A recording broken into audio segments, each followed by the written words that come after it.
Hello, good evening students. Welcome to the MPedia. Myself Ambikesh Kumar Pandey and we are discussing Indian polity and governance from our PT point of view. यहाँ पे हम लोग different preliminary exams को target करते हुए Indian polity को पढ़ रहे हैं. ओके, अभी तक हम लोगों ने अपने प्रीवियस क्लास में पंचायती राज तक हम लोगों ने पढ़ लिया था और आज हम लोग पढ़ने वाले हैं उसी के सीरीज को आगे बढ़ाते हुए म्यूनिसिपैलिटीज हम लोग डिस्कस करेंगे.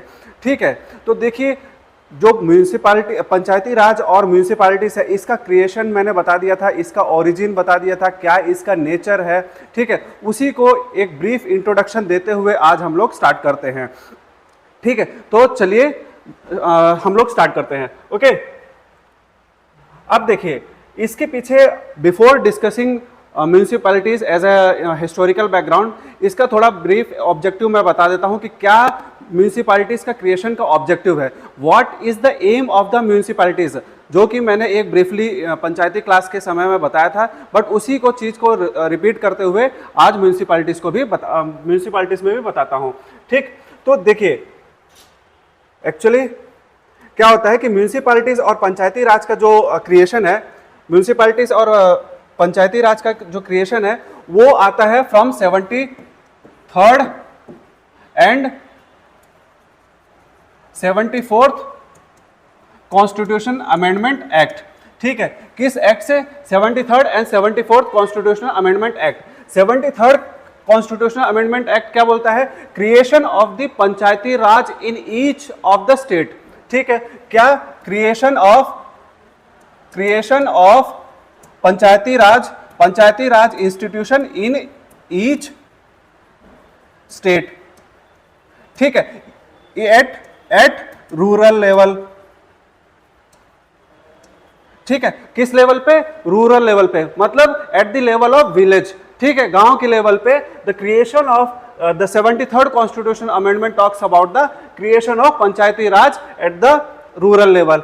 On the other hand 74th constitutional amendment act talks about creation of urban local bodies at the urban area. What I said, repeat, मेरे साथ देखिए, कंसंट्रेट करिए, मेरे साथ रिपीट कर बोलिए कि what is the what 74th constitutional amendment aims to aspire to create urban local bodies, इसी को शॉर्ट फॉर्म में ULBs, urban local bodies at urban area. ठीक है, अर्बन एरिया. ठीक, तो अर्बन लोकल बॉडीज का क्रिएशन के बारे में 74th कॉन्स्टिट्यूशनल अमेंडमेंट एक्ट बात करता है. अब एक हम लोग देखते हैं कि क्या ये 73rd और 74th अमेंडमेंट दोनों एक्ट का क्या ऑब्जेक्टिव है, क्या एम है कि हम लोगों ने 73rd और 74th कॉन्स्टिट्यूशनल अमेंडमेंट एक्ट से ये इस एक्ट का क्रिएट किया. ठीक है, सो जैसा कि हम लोग जानते हैं मिस्टर मोहनदास करमचंद गांधी जी का जो प्रिंसिपल था, विजन था, क्या था? Gram Swaraj and that leads to the Ram Rajya. कि उनका ये कॉन्सेप्ट था ना कि ग्राम स्वराज होना चाहिए जो कि लीड करेगा किसके लिए? जो कि इवॉल्व करेगा, ले जाएगा राम स्वराज की तरफ. ठीक है, तो उस ग्राम स्वराज मतलब कि गांव जो होंगे वो सेल्फ इंडिपेंडेंट, सेल्फ रिलायंट. ठीक है, अब इसी पंचायती राज कॉन्सेप्ट्स को इवॉल्व किया गया है फॉर ग्राम स्वराज. ठीक है, जो कि गांधी जी का प्रिंसिपल है और विजन है. ठीक है, vision and principle of Gandhi ji. ठीक है, ताकि जो ग्राम स्वराज है मतलब कि गांव जो होते हैं उनको self reliant and self sufficient बनाया जाए. कैसे बनाया जाए? गांव को self reliant and self sufficient बनाया जाए. अब बात आती है कि सेल्फ रिलायंट और सेल्फ सफिशिएंट की बात तो हम लोग कर रहे हैं, बट यहां पे बात आती है कि उनको सेल्फ सफिशिएंट और सेल्फ रिलायंट बनाया कैसे जाए. ठीक है, ये बनाने के पीछे क्रिएशन इस 73rd और 74th कॉन्स्टिट्यूशनल अमेंडमेंट का क्रिएशन का ये कारण है. ठीक है, to make urban local bodies and the gram sabha और the village panchayat self-reliant and self reliant and self independent 73rd and 74th constitutional amendment was created. Okay, अब इन शॉर्ट अगर मैं कॉन्स्टिट्यूशनल भाषा में बोलूं तो इसका ऑब्जेक्टिव क्या है? Democratic decentralisation. क्या मैंने बोला? आप रिपीट करिए मेरे साथ. Democratic decentralisation. क्या? Democratic decentralisation.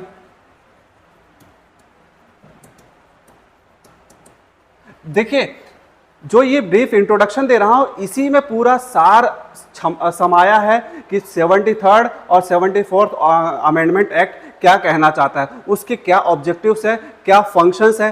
तो इसी आज जो अभी ब्रीफ इंट्रोडक्शन दे रहा हूं उसमें पूरा का पूरा समाहित है, उसमें सब चीज इंक्लूड कर लिया गया है. तो इस वर्ड पे गौर करिए कि डेमोक्रेटिक डिसेंट्रलाइजेशन का मतलब क्या है. डेमोक्रेटिक डिसेंट्रलाइजेशन का मतलब क्या है? डेमोक्रेटिक डिसेंट्रलाइजेशन का मतलब क्या है?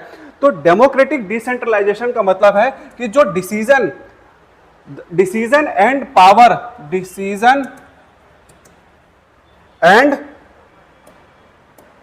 Decision and power given to the local bodies या फिर at the grass root level. क्या मैंने बोला कि डेमोक्रेटिक डिसेंट्रलाइजेशन का मतलब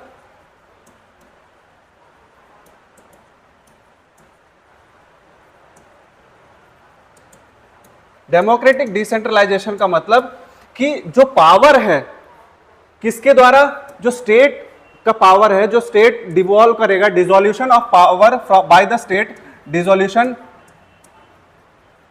और डिवोल्यूशन ऑफ पावर किसके द्वारा? स्टेट के द्वारा. Devolution of power by the state at the grass root level.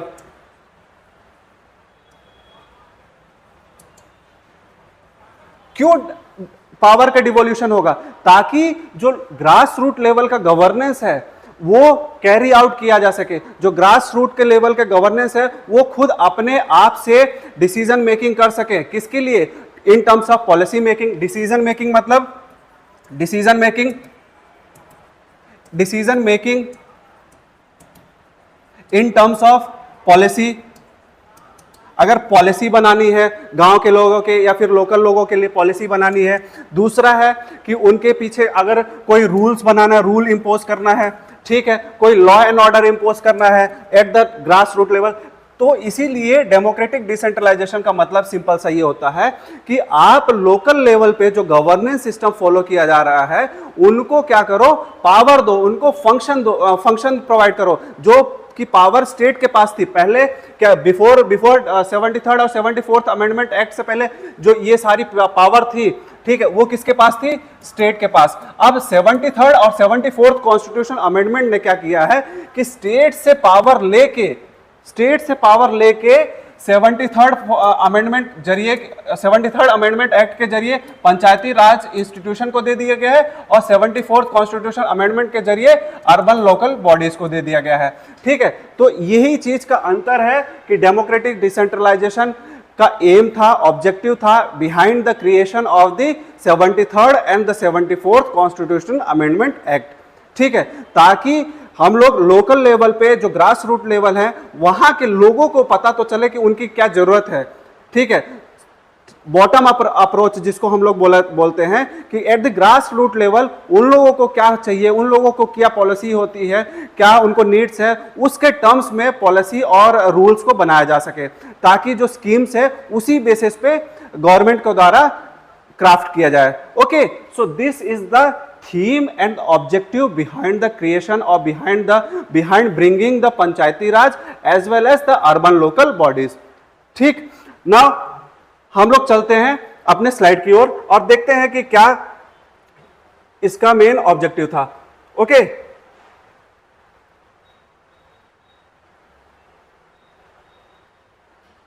तो देखिए पहला यहां पे एक कोटेशन है महात्मा गांधी का. इसको आप लोगों ने थोड़ा किसी भी मेंस के एग्जाम के स्टार्टिंग में अगर मान लीजिए लोकल सेल्फ गवर्नेंस से रिलेटेड अगर कोई क्वेश्चन आता है तो ये लाइन कर सकते हैं यार, कि इस लाइन से शुरू कर सकते हैं, which is very fascinating also, कि self government is even better than the good governance. अभी गुड गवर्नेंस का कॉन्सेप्ट बहुत ज्यादा चल रहा है, बट ये चीज पहले से गांधी जी ने बोल दिया कि self government is even better than the good governance. ठीक है, अब मैंने अभी बताया था कि सेल्फ गवर्नेंस का मतलब क्या है, ग्राम स्वराज। ठीक है, कि जो अर्बन लोकल बॉडीज है और ये पंचायत से, ठीक है, विलेज है, उनको क्या बनाना, सेल्फ रिलायंट बनाना। क्या बनाना, सेल्फ रिलायंट। और सेल्फ गवर्नेंस का मतलब ही है कि उनको सेल्फ रिलायंट, सेल्फ इंडिपेंडेंट। ठीक है, तो ये जो गांधी जी का प्रिंसिपल था Gram Swaraj that leads to the Ram Rajya का कॉन्सेप्ट, वो इस ऑब्जेक्टिव से फुलफिल करता है। So you can use this quotation anywhere in mains answer writing. Okay, अब देखते हैं कि हिस्टोरिकल बैकग्राउंड डिस्कस करते हैं कि अर्बन लोकल बॉडीज का हिस्टोरिकल बैकग्राउंड। देखिए, ऐसे जैसे मैं मतलब प्रीवियस क्लास में मैंने बोला कि जो पंचायती राज का कॉन्सेप्ट है या फिर लोकल जो ग्रास रूट लेवल है, वो इंडिया में एज ए न्यू कॉन्सेप्ट नहीं है। फ्रॉम द एंशियंट टाइम्स से चोला एम्पायर का वेरी गुड एग्जांपल दिया जाता है फॉर द लोकल गवर्नेंस। और इवन अगर हम लोग ऋग्वेदिक टाइम में देखें तो उस समय भी सभा एंड समितिस का क्रिएशन हुआ था for local level decision making. ठीक है, बट टू बी स्पेसिफिक, अगर उसको बुकिश मतलब रिटर्न फॉर्म में अगर लेके आया गया है तो वो ब्रिटिशर्स के द्वारा लेके आया गया है। तो जब ब्रिटिशर्स आए इंडिया में, उसके बाद लीगलाइज फॉर्म में अर्बन लोकल बॉडीज का क्रिएशन हुआ। So first urban local body in India was created at the Madras. कब? 1687। ठीक है, तो यहां पे देखिए कि first local municipal corporation in India was at Madras. कब क्रिएट हुआ? 1687। And then after then two other municipal corporation was created, which were Mumbai and Kolkata. ठीक है, कब हुआ था? 1726 में। ये याद रखिएगा कि पहली म्युनिसिपल कॉर्पोरेशन इंडिया में कहां स्टैब्लिश हुई थी? मद्रास में। कौन से ईयर में? 1687। Please be very clear about this fact कि पहली जो म्युनिसिपल कॉर्पोरेशन थी वो कौन सी थी? मद्रास की म्युनिसिपल कॉर्पोरेशन थी, जो कि स्टैब्लिश किया गया था 1687 में। ओके, एंड देन इन 1726 में दो और म्युनिसिपल कॉर्पोरेशन का क्रिएशन होता है। कौन सी? ये Mumbai municipal corporation and Kolkata. ठीक है, ये फैक्ट है कि एग्जाम में पूछ लेते हैं। यहाँ पे मतलब ट्रैप देखे कि मद्रास थी या फिर मुंबई थी या फिर कोलकाता। ऑब्वियस चांसेस रहता है कि हम लोग कोलकाता को मार्क कर देते हैं, बट नहीं, पहली म्युनिसिपल कॉर्पोरेशन मद्रास थी। ओके, अब उसके बाद आगे जब इवोल्यूशन हुआ तो लॉर्ड मायो का कॉन्सेप्ट आया, जो कि फाइनेंशियल डिसेंट्रलाइजेशन के लिए जाना जाता है। 1870 में जो लेके आया गया 1870 में, और फाइनेंशियल डिसेंट्रलाइजेशन इन्होंने शुरू किया था। फाइनेंशियल डिसेंट्रलाइजेशन, अभी मैंने पिछले स्लाइड में बताया था कि डेमोक्रेटिक डिसेंट्रलाइजेशन का, उसका मतलब बताया था कि डेमोक्रेटिक डिसेंट्रलाइजेशन का मतलब ही ये होता है कि to devolve the power and the function at the local level, at the grass root level. तो 1870 में म्युनिसिपल कॉर्पोरेशंस को फाइनेंशियल डेमोक्रेटिक डिसेंट्रलाइजेशन का पावर दिया गया। किसका? फाइनेंशियल डिसेंट्रलाइजेशन की मतलब जो लोकल बॉडीज है, ठीक है, म्युनिसिपल कॉर्पोरेशन है, वो अपने से फाइनेंशियली डिसीजन ले सकते हैं। ठीक है, कहीं भी कुछ भी कितना भी स्पेंड करना रहा तो अपने से वो कर सकते हैं। देन 1882 में लॉर्ड रिपन्स रेजोल्यूशन आया, जिसको हम लोग मैग्ना कार्टा बोलते हैं, और लॉर्ड रिपन को ही father of Indian local self governance बोला जाता है। ठीक है, in history you would have studied कि Lord Ripon is called as the father of Indian local governance. Okay, Lord Ripon is called as father of Indian local self governance. और इन्होंने 1882 में क्या लेके आया था? लॉर्ड रिपन्स रेजोल्यूशन, जो कि बात करता है लोकल गवर्नेंस सिस्टम के ऊपर। ठीक है, तो ये हिस्टोरिकल बैकग्राउंड है। और जो गवर्नमेंट ऑफ इंडिया एक्ट 1935 में एक एक्ट आया, उसमें भी प्रोविजंस रखे गए थे। तो ये हिस्टोरिकल बैकग्राउंड हुआ about the urban local bodies. ठीक है, तो ये याद रखिएगा कि पहली अर्बन म्युनिसिपल कॉर्पोरेशन इंडिया की मद्रास है, जो कि 1687 में क्रिएट की गई, और दूसरी मुंबई एंड कोलकाता। ठीक है, नाउ हम लोग चलते हैं अगले अपने स्लाइड की ओर। ठीक, अब कुछ कमिटीज और कमीशंस हैं अबाउट द लोकल गवर्नेंस। इसमें केवल और केवल आपको याद ही रखना है, क्योंकि कुछ उनके सजेशन है जो वेरियस कमिटीज बनाई गई थी for the recommendation and the suggestion of urban local bodies, वो चीज है, तो इसको याद ही रखना है। तो पीके क्या है कि पीके वट्टल, ठीक है, पीके वट्टल कमेटी का गठन हुआ था 1949 और 1951 में। ठीक है, फॉर किस लिए? Local financial inquiry committee. क्या है? लोकल फाइनेंशियल इंक्वायरी कमेटी का पीके वट्टल की चेयरमैनशिप के अंदर अर्बन लोकल कमेटी का गठन हुआ। ठीक है, देन दूसरी कमेटी है जॉन मथाई। जॉन मथाई कब आई थी? 1953-54 में।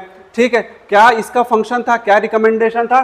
Taxation inquiry system, taxation inquiry commission की जो टैक्स इंपोज करती है लोकल गवर्नमेंट, तो वो किस हिसाब से उनको पावर दिया जाए कि वो लोकल लेवल पे, जैसे प्रॉपर्टी टैक्स होता है कि जो डिस्ट्रिक्ट लेवल पे प्रॉपर्टी टैक्स कलेक्ट करते हैं, ठीक है, तो अलग अलग टैक्सेस को कलेक्ट करने की पावर प्रोवाइड किया जाए। सो इस कमिटी ने, जॉन मथाई कमिटी ने रिकमेंड किया था।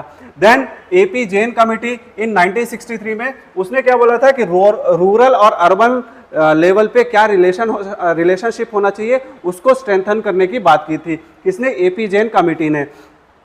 Then other committee is CM Correa, जो कि 1985 में बनी थी, और उसने क्या कमीशन रिकमेंडेशन दिया था?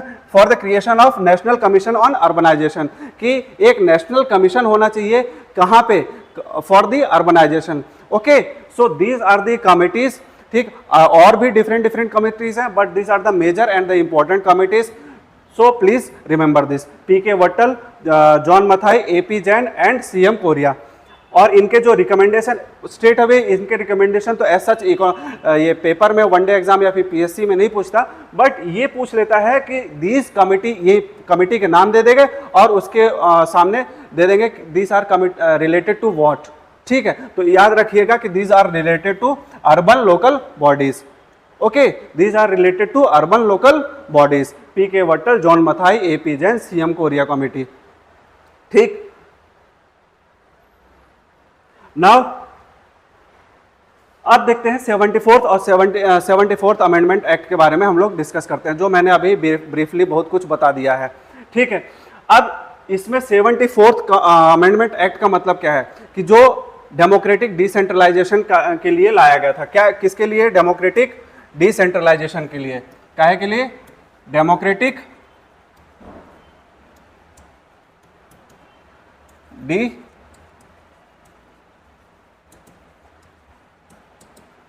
डिसेंट्रलाइजेशन। ठीक है, तो डेमोक्रेटिक डिसेंट्रलाइजेशन को स्ट्रेंथन करने के लिए, उसको और एम्पावर करने के लिए किसका गठन किया गया? 74th अमेंडमेंट एक्ट का, जो अभी मैंने स्टार्टिंग के लेक्चर में डिस्कस किया। और unit as a local self government. Okay, so this is the objective. क्या ऑब्जेक्टिव था वो ब्रीफली मैंने स्टार्टिंग वीडियो में, स्टार्टिंग लेक्चर में डिस्कस किया है। अब इसके कुछ सिग्निफिकेंस बता देते हैं, कुछ जो फैक्चुअल चीज है जो प्री के रिलेटेड इंपॉर्टेंट है और एग्जाम में पूछते हैं। ठीक, तो किस पार्ट में है? Part 9A of the Indian constitution, part 9A of the Indian constitution. और पंचायती किससे है? पार्ट 9, और ये पार्ट 9A। ठीक है, और किस नाम से रखा गया है? The municipalities. आर्टिकल कहां से? 243P2 243ZG। ठीक है, क्या है आर्टिकल? कहां से कहां तक आर्टिकल? 243P2 243ZG।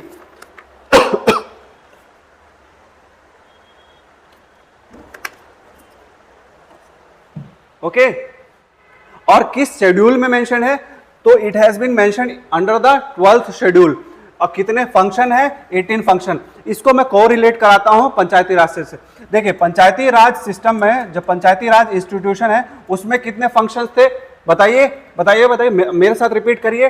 29 फंक्शंस हैं। कितने फंक्शंस हैं? 29 फंक्शंस हैं। ठीक है, और किस शेड्यूल में मेंशन है? It has been mention under the 11th schedule. ठीक है, और अर्बन लोकल बॉडी मतलब म्यूनिसिपैलिटीज किस शेड्यूल में? 12th शेड्यूल में। ठीक है, और किस एक्ट पार्ट में है, पार्ट 9 में, okay, part 9 of the Indian constitution. So these are the factual related, और ये एग्जाम में पूछते हैं कि अर्बन लोकल बॉडीज किस पार्ट में है, किस शेड्यूल में है, और कितने फंक्शंस, ये मोस्ट इंपॉर्टेंट है, याद रखिएगा। 18 फंक्शंस कि सरकार ने, जो राज्य सरकार होती है, वो अपने 18 फंक्शंस जो लॉ बनाती थी 18 फंक्शन के ऊपर, उन फंक्शनों को ट्रांसफर कर दिया गया है कहां पर, at the urban local bodies की 18 फंक्शंस हैं। अब वो कौन कौन से फंक्शंस हैं, मान लो कि ये at the rural level, at the district level सड़क बनानी है, कोई पार्क का क्रिएशन करना है, कोई टैक्स इंपोज करना है, कोई ड्यूटी इंपोज करनी है एट द लोकल लेवल। तो ये सारे जो फंक्शंस हैं स्टेट गवर्नमेंट ने ट्रांसफर किए हैं एट द लोकल लेवल, इसी को बोलते हैं, इसी को बोलते हैं, अगर मैं एक ब्रीफली बोलूं तो डेमोक्रेटिक डिसेंट्रलाइजेशन का मतलब ही यही होता है। ठीक है, ये 18 फंक्शंस याद रखिएगा, जो कि पंचायती में कितना है, 29 फंक्शंस है। ठीक है, 29 फंक्शंस केंद्र सरकार ने, राज्य सरकार ने अपने 29 फंक्शंस पंचायत को दिए हैं, और 18 फंक्शंस किसको दिए हैं, अर्बन लोकल बॉडीज को दिए हैं। Getting it? अब कॉन्स्टिट्यूशनल ऑब्लिगेशन क्या है कि state government to adopt the new system of municipalities in accordance with the provision of ये, तो ये तो खैर वो चीज है। ठीक, तो इस स्लाइड को देखिए, और okay, now moving towards the next. अब सेलिएंट फीचर के बारे में देखते हैं। 3 टाइप्स ऑफ म्यूनिसिपैलिटीज कौन कौन सी है? एक है नगर पंचायत, जो कि ट्रांजिशनल एरिया पे होती है। देखिए, एक आपने कॉन्सेप्ट देखा होगा कि एक तो लोकल गांव का होता है जो कि प्योरली विलेज होता है, दूसरा एरिया होता है कि जो सेमी अर्बन होता है, कि मतलब ना तो गांव और ना ही पूरा शहर, एक ट्रांजिशन फॉर्म में रहता है, ट्रांजिशन एरिया में रहता है, मतलब वो शहर बनने की कगार पे रहता है। ठीक है, ना तो पूरा प्योर गांव होता है, ना तो पूरा शहर होता है, जिसको हम लोग टाउन बोलते हैं। ठीक है, तो नगर पंचायत उस एरिया में क्रिएट किया जाएगा जो एरिया ट्रांजिशन फॉर्म में है। ठीक है, ट्रांजिशन फॉर्म में है। Getting it? और दूसरा है म्युनिसिपल काउंसिल बनाया जाएगा, जो प्योरली एक छोटा सा अर्बन एरिया है वहां पे। ठीक, और थर्ड है म्युनिसिपल कॉर्पोरेशन, जो कि लार्ज अर्बन एरिया पे बनाया जाएगा, जैसे Indore municipal corporation, Mumbai municipal corporation, Delhi municipal corporation DMC। तो अलग अलग जो मेट्रो सिटीज होती हैं वहां पे म्युनिसिपल कॉर्पोरेशन का गठन होता है, म्युनिसिपल कॉर्पोरेशन का क्रिएशन होता है। सो ये एक ऑर्डर है, ये एक हायरार्की है कि एट द टॉप लेवल क्या होता है, nagar panchayat. At the top level क्या होगा, at the top level nagar panchayat, जो कि ट्रांजिशन फॉर्म, जो उस एरिया में क्रिएशन होगा जो एरिया ट्रांजिशन फॉर्म में होगी, तो नगर पंचायत। दूसरा है म्युनिसिपल काउंसिल,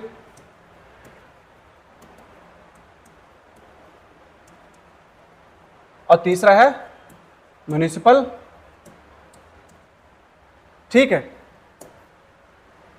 म्युनिसिपल कॉर्पोरेशन। तो ये जो है हायरार्किकल फॉर्म में चलता है, और इस 3 टियर ऑफ म्युनिसिपैलिटीज का गठन है। ठीक है, the governor has to specify the transitional area as a small area और ए लार्ज एरिया। अब पहला है कि ये बात आती है कि अब इसको इलेक्ट करना है, या फिर कोई भी मान लो चुनाव होता है अर्बन लोकल बॉडीज में, तो उस चुनाव में लड़ने के लिए, उस इलेक्शन में लड़ने के लिए, खड़ा होने के लिए कितना आपको मिनिमम एज होनी चाहिए। So the minimum as for the qualification for being an elected for the urban local bodies, उसके लिए कितनी क्वालिफिकेशन, मतलब कितना एज होनी चाहिए, 21 years is the minimum age. ठीक है, for the contesting of the election to the urban local bodies, ठीक है, टू द म्यूनिसिपैलिटीज। तो एज ये है। ठीक, ये चीज हो गया कि कितने प्रकार की है, at the local level, at the transition level nagar panchayat, at the फिर उसके ऊपर जाएंगे तो म्यूनिसिपल जो काउंसिल है, उसके ऊपर अगर जाएंगे तो म्यूनिसिपल कॉर्पोरेशन। तो इस हायरार्किकल फॉर्म में चलता है, और कितना किसके पास ये अथॉरिटी होती है कि कौन सा एरिया कैसे डी नोटिफाइड किया जाना चाहिए वो गवर्नर के पास होती है, और कितना एज, मिनिमम एज होनी चाहिए, 21 year should be the minimum as for contesting the election. ठीक है, तो ये फैक्ट है, ये याद देखिए। ठीक, अब इस फ्लो चार्ट को आप केयरफुली देखिए और थोड़ा 1-2 मिनट का समय लीजिए और केयरफुली देखिए कि क्या चार्ट ये कहना चाह रहा है। ठीक है, पूरा अर्बन लोकल बॉडीज जो है क्रिएशन होता है, ये पूरा फ्लो चार्ट समराइज कर दे रहा है एक ही स्लाइड में, कि इंस्टीट्यूशन 3 लेवल पे इंस्टीट्यूशन किए जाते हैं, नगर पंचायत, म्युनिसिपल काउंसिल और म्युनिसिपल कॉर्पोरेशन। ठीक है, पॉपुलेशन कितनी होनी चाहिए उस एरिया की, उस लेवल पे, तो population of the nagar panchayat जो ट्रांजिशन एरिया पे है, ठीक है, ट्रांजिशन एरिया पे है, उसकी पॉपुलेशन कितनी होनी चाहिए, 5 to 20,000। ठीक है, और म्युनिसिपल काउंसिल की कितनी होनी चाहिए, मोर देन 20,000। ये याद रखिए कि जो पॉपुलेशन भी कभी कभी एग्जाम में पूछ लिया जाता है कि कितनी पॉपुलेशन होनी चाहिए for the creation of nagar panchayat and municipal council and municipal corporation. Okay, तो population at the nagar panchayat should range from 5 to 20,000 and for municipal council it should be more than 20,000 and for municipal corporation it should be more than 2 lakh. Remember this. ठीक है, अब कितने number of ward बनाया जा सकते हैं ये चीज इंपॉर्टेंट नहीं है, बट ठीक है, वार्ड कितने होना चाहिए नगर पंचायत में, 15 से 40 वार्ड होना चाहिए, और म्युनिसिपल काउंसिल में 15 से 40 और म्युनिसिपल कॉर्पोरेशन में 40 से 85। ठीक है, कि कितनी जो बड़ी बड़ी मेट्रो सिटीज़ होती है या फिर म्युनिसिपल कॉर्पोरेशन होते हैं, उसमें the ward number it should range from the 40 to 85, मतलब 40 वार्ड से कम नहीं होना चाहिए और 85 वार्ड से ज़्यादा नहीं होना चाहिए। फॉर एग्जांपल जैसे इंदौर है, इंदौर एक म्युनिसिपल कॉर्पोरेशन है। ठीक है, अब इंदौर के म्युनिसिपल कॉर्पोरेशन में जो नंबर ऑफ वार्ड है इंदौर में, वो 40 से कम नहीं होने चाहिए और 85 से ज़्यादा नहीं होने चाहिए। गेटिंग इट, ये इसका कॉन्सेप्ट है। ठीक है, और जिसका जो हेड होता है, म्युनिसिपल कॉर्पोरेशन का हेड होता है, वो कौन होता है, मेयर होता है। ठीक है, जो कि इलेक्शन के द्वारा बनते हैं। अब जो म्युनिसिपल काउंसिल होता है वो चेयरमैन, एंड आल्सो इन नगर पंचायत वो चेयरमैन। ठीक है, बट ये रिमेंबर करिएगा कि म्युनिसिपल कॉर्पोरेशन का जो चेयर होता है, हेड होता है, कौन होता है, मेयर होता है। कहाँ पे, म्युनिसिपल कॉर्पोरेशन पे। ओके, नॉमिनेटेड मेंबर कितने होते हैं, 2, 4, 6। ठीक है, एट नगर पंचायत नॉमिनेटेड मेंबर 2 और एट म्युनिसिपल काउंसिल 4 और एट म्युनिसिपल कॉर्पोरेशन 6 होते हैं। ठीक है, टेन्योर कितना है, 5 ईयर। 5 ईयर ये याद रखिएगा कितने साल का टेन्योर होता है, 5 year. So minimum age to contest the election, minimum age यहाँ पे मैं लिख दे रहा हूँ, पिछले स्लाइड में भी था, minimum age to contest election is 21 years.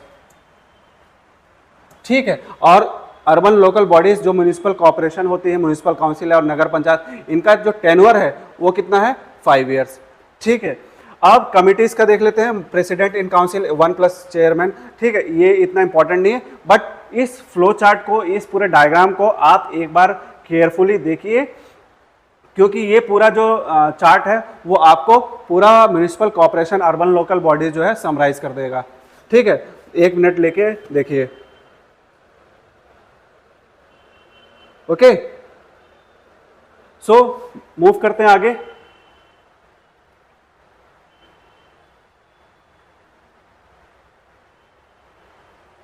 आगे चलते हैं। अब यहाँ से कुछ इंपॉर्टेंट आर्टिकल्स हैं, क्योंकि इस टॉपिक्स में जो भी मेन थीम था वो मैंने डिटेल में डिस्क्राइब कर दिया, और इसके अलावा मोस्ट इंपॉर्टेंट था कि कितना टेन्योर होता है, क्या वार्ड कमिटीज़ होती है, कितने लेवल पे होते हैं, वो पिछले स्लाइड में देख लिया। इसके अलावा भी मेन आर्टिकल होते हैं इस इम्पॉर्टेंट से कि इस टॉपिक से मेन इंपॉर्टेंट होते हैं कि जो आर्टिकल्स हैं वो पूछ लेते हैं। ठीक है, क्योंकि अब देखिए इस म्युनिसिपैलिटीज जो है, म्युनिसिपल कॉर्पोरेशन हो है, वो आर्टिकल कहाँ से कहाँ तक रेंज करता है, 243 पी से लेके 243 पी से लेके 243 ZG। ये स्टार्टिंग के क्लास में बताया था, स्टार्टिंग के लेक्चर में बताया था कि कहाँ से कहाँ तक होता है। तो 243 पी जो आर्टिकल है वो बात करता है डेफिनेशन ऑफ म्युनिसिपैलिटीज। किसकी डेफिनेशन? Definition of municipalities. कौन सा आर्टिकल? 243P, ठीक है, याद रखिएगा। और 243Q जो है कॉन्स्टिट्यूशन ऑफ म्यूनिसिपैलिटीज बात करता है।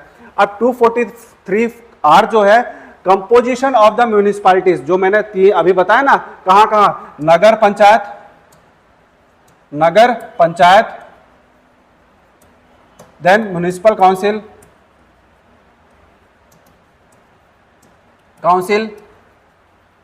Then municipal corporation. क्या? म्युनिसिपल कॉर्पोरेशन, ठीक है, म्युनिसिपल कॉर्पोरेशन। तो ये कंपोजिशन मतलब स्ट्रक्चर ऑफ द म्यूनिसिपैलिटीज, तो 3 हायरार्कियल होता है। At the top level municipal corporation, then below to that municipal council, then at the lower level nagar panchayat, ठीक। अब आगे बात करते हैं आर्टिकल 243S। तो constitution and the composition of the ward, जो अभी वार्ड डिस्कस किए कि किस लेवल पे कितने वार्ड होने चाहिए, उसके बारे में बात करता है आर्टिकल 243S। 243T क्या बात करता है? Reservation of the seats in the municipalities, reservation in the municipalities. 243T article number 243 कहां बात करता है? किस से रिलेटेड है? रिजर्वेशन से रिलेटेड है। Then 243U duration of the municipalities, जो मैंने बताया कितना है? 5 ईयर्स, ठीक है। ड्यूरेशन ऑफ द म्यूनिसिपैलिटीज किसके कौन सा article? 243U। And 243V disqualification of the members of membership, ठीक। और 243W क्या है? Power, authority and responsibility of the municipality, जो कि 18 फंक्शंस दिए गए हैं ना सरकार, वो स्टेट गवर्नमेंट के द्वारा। तो उन फंक्शंस को रेगुलेट करने के लिए, उन फंक्शंस को इम्पोज करने के लिए पावर, अथॉरिटी और जो रिस्पॉन्सिबिलिटी दी गई है, तो वो चीज 243W आर्टिकल बात करता है। ओके, सो एक बार इस आर्टिकल, इस स्लाइड को देख लीजिए, क्योंकि आर्टिकल बहुत जरूरी है और इंपॉर्टेंट है, इससे रिलेटेड आर्टिकल पूछ लेते हैं। ओके, मूव करते हैं आगे। अब बात करते हैं, देखिए 243Y, article number 243Y, finance commission. क्या क्या? फाइनेंस कमीशन का क्रिएशन है एट द म्यूनिसिपैलिटीज, ठीक है। 243Z audit of account of the municipalities. 243ZA election to the municipalities. 243ZB application to the union territory, ठीक है। इलेक्शन ये important है कि 243ZA, ठीक है, ZA 243ZA आर्टिकल जो बात करता है इलेक्शन टू द म्यूनिसिपैलिटी के। इलेक्शन होते हैं ना 3 लेवल पे, नगर पंचायत, म्यूनिसिपल काउंसिल और municipal corporation, municipal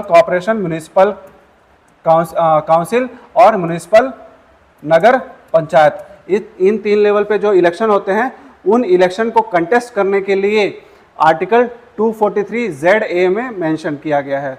okay, then 243ZB application to the union territory, जो नगर पंचायत होते हैं यूनियन टेरिटरी में कैसे इंपोज किया जाएगा, उसके रिलेटेड 243ZB में मेंशन किया गया है। 243ZD district planning committee. इस आर्टिकल को प्लीज रिमेंबर करिएगा, क्योंकि सभी आर्टिकल्स में से, जितने भी आर्टिकल अभी हम लोगों ने डिस्कस किया, उन सभी में से ये मोस्ट इंपॉर्टेंट है और वेरियस एग्जाम्स में पूछता है कि डिस्ट्रिक्ट प्लानिंग कमेटी किस आर्टिकल में मेंशन है। 243ZD में डीपीसी मतलब डिस्ट्रिक्ट प्लानिंग कमेटी का जिक्र किया हुआ है। तो स्ट्रेट अवे क्वेश्चन आ जाता है कि in which article district planning committee has been mentioned, so the answer will be 243ZD। Okay, और 243ZE में, ठीक है, 243ZE में committee for the metropolitan planning, जो मेट्रो सिटीज होती हैं वहाँ पे जो डिस्ट्रिक्ट जो कमेटी गठन होती है, उसके लिए किस आर्टिकल में मेंशन है? 243ZE में। Okay, so remember this 2 article, these are very important from the exam point of view. Okay, एक बार ब्रीफली आप नजर मार लीजिए आर्टिकल्स के ऊपर, फिर हम लोग चलते हैं नेक्स्ट। अब बात करते हैं कि इंपॉर्टेंट फंक्शंस। अभी तक तो मैं बोल रहा हूं कि 18 फंक्शंस हैं, 18 फंक्शंस डिवॉल्व किए गए हैं, 18 फंक्शंस डिवॉल्व किए हैं बाय द स्टेट गवर्नमेंट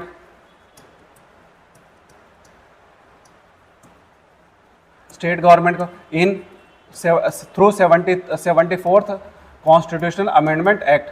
कि मैंने क्या बोला कि 18 फंक्शंस डिवॉल्व किए गए हैं, ट्रांसफर किए गए हैं स्टेट गवर्नमेंट के द्वारा to the urban local body. अब उन स्टेट 18 फंक्शंस में से देखते हैं कुछ इंपॉर्टेंट जो फंक्शंस हैं। तो जैसे अर्बन प्लानिंग हो गया, टाउन प्लानिंग हो गया कि अर्बन जो एक प्लान्ड वे में कोई क्रिएशन है कि कौन सी बिल्डिंग कौन सी जगह पे बनानी है, कौन सी ओवरब्रिज कहाँ से ले जाना है, रोड का कंस्ट्रक्शन किस वे में करना है, कोई अगर मान लो ये मॉल क्रिएशन करना है तो कहाँ पे क्रिएशन करना है। तो प्लान्ड अर्बनाइजेशन जिसको बोला जाता है, ठीक है, जिसको बोला जाता है प्लान्ड अर्बनाइजेशन। तो प्लान्ड अर्बनाइजेशन के लिए कॉन्सेप्ट है town planning and urban planning. ये चीज़ इसी से रिलेटेड है। अगर एक फॉर सपोज अगर ये सोचिए कि ये फंक्शन ना हो और प्लान्ड अर्बनाइजेशन ना हो तो चीज़ें कैसे होगी, सारी चीज़ें हैपसार्ड में हो जाएगी कि नहीं होगी, ठीक है। और फिर वहाँ पे क्या होने लगेगा, स्लम्स का क्रिएशन होने लगेगा, क्या झुग्गी झोपड़ियों का क्रिएशन होने लगा, स्लम्स, ठीक है, स्लम्स का क्रिएशन होगा तो कि जो कि अनहाइजीनिक टोटली हो जाएगा। तो देयरफॉर सब चीज प्लान्ड वे में रहे उसके लिए अर्बन प्लानिंग और टाउन प्लानिंग का कॉन्सेप्ट दिया गया है, डिवोल्यूशन दिया गया है, ठीक है। Regulation of the land use कि कौन सी जमीन का किस वे में यूज करना है वो उसके लिए प्रावधान दिया गया है। Planning for the economic and social development, ठीक है। रोड्स एंड ब्रिजेस कि कौन सा कहाँ से रोड बनाने का है, ब्रिज बनाने का है, ये सब चीज़ है, ठीक है। Water supply for the domestic industry and commercial purposes at urban level, ठीक। पब्लिक हेल्थ सैनिटेशन एंड ये सॉलिड वेस्ट मैनेजमेंट के लिए रिलेटेड, ठीक है। Urban forestry, protection of the environment and promotion of the ecology. तो ये सारे क्या है फंक्शंस हैं। इसके अलावा भी बहुत सारे फंक्शन हैं। टोटल कितने फंक्शंस हैं याद रखिए कि 18 फंक्शंस दिए गए हैं, ठीक है। कितने फंक्शंस दिए गए हैं, 18 फंक्शंस, जो भी कि मैं बार बार रिपीट कर रहा हूँ, ठीक है। अब उन 18 फंक्शंस में से ये कुछ इंपॉर्टेंट फंक्शंस हैं which has been given to the urban local bodies, ठीक है, ताकि वो अपने डिसीजन में ऑटोनॉमी ला सके, ठीक, अपने हिसाब से क्रिएट कर सके कोई भी पॉलिसी और स्कीम को, ठीक। तो ये सारे इंपॉर्टेंट फंक्शंस हैं। तो ये रहा सारा चीज़ हम लोगों ने इससे अर्बन लोकल बॉडी से रिलेटेड डिस्कस कर लिया जो कि इम्पोर्टेंट था फ्रॉम द म्यूनिसिपैलिटी कॉन्सेप्ट से, ठीक। और इसके अलावा जो भी क्वेश्चंस रेज होते हैं वो मेन से रिलेटेड है कि क्या लेक्यूनास हैं आफ्टर मतलब 73rd और 74th कॉन्स्टिट्यूशन अमेंडमेंट एक्ट के बाद भी क्या क्या लेक्यूनास हो गए हैं कि जो आज भी पंचायत और अर्बन एरिया जो डिस्ट्रिक्ट लेवल है वहाँ पे आज भी उनको उतनी मतलब पावर्स अपने आप को उनके पास नहीं फुलफिल हुई है, ठीक है। तो वो सारा चीज़ मेन से रिलेटेड है कि क्या क्या प्रोविजंस है, क्या क्यों मिसिंग है, उनके पास डिवोल्यूशन ऑफ पावर नहीं हो, फंक्शंस नहीं है, मनी नहीं है, ठीक है। तो ये सब चीज़ करप्शन सबसे बड़ा मतलब न्यूज़ में रहता है, वो सबसे बड़ा मेन इंपॉर्टेंट है। तो ये सारा चीज़ क्या है मेन से रिलेटेड है। जब हम लोग मेंस के बारे में मेन से रिलेटेड पढ़ेंगे उस समय इसको और ब्रीफली में डिस्कस करेंगे। तो प्री के हिसाब से म्यूनिसिपैलिटी कॉन्सेप्ट में से आज इतना ही और that's all for today. Thank you, जय हिंद।